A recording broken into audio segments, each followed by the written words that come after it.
ہاں بریکنگ میں حضرت چوہان لیفٹ باغ پہنچ گئے. پولیس نے گرفتار میں لے لیا, گرفتاری کے لیے گرفتار میں چھوٹے ڈال دی.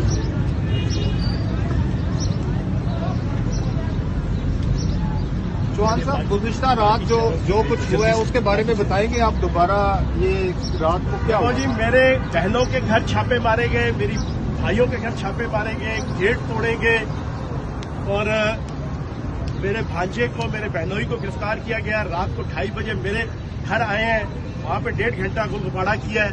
حالانکہ میں یہ ضمانت کروا چکا ہوں. ضمانت قانون کے مطابق زندگی گزارنے کے لیے سب سے ضروری تھا کہ میں بیل فور ریسٹ کرواتا. کیونکہ ہم قانون پسند پاکستانی ہیں, قائد اعظم محمد علی جناح کے پیروکار ہیں. ہم قانون کو ہاتھ میں لینے کے قائل نہیں ہیں. اور یہ جھوٹا پرچہ ہے میرے اوپر. سابقہ آباد تھانے میں جیو فینسنگ کروائیں, CDR نکلوائیں, میں وہاں موجود ہی نہیں تھا. میں جس جگہ پہ ایک سیاسی ورکر کی حیثیت سے جو میرا رائٹ ہے احتجاج کا وہ کر رہا تھا, وہاں پہ پتہ تک نہیں ٹوٹا, پتہ تک نہیں ہلا. اور یہ جھوٹا پرچے ہیں, اور یہ صرف اور صرف ہمیں PTI اور عمران خان کا ساتھ چھوڑنے سے مجبور کرنے کے لیے یہ سارے ٹکٹس ہیں جو ہم نہیں چھوڑیں گے.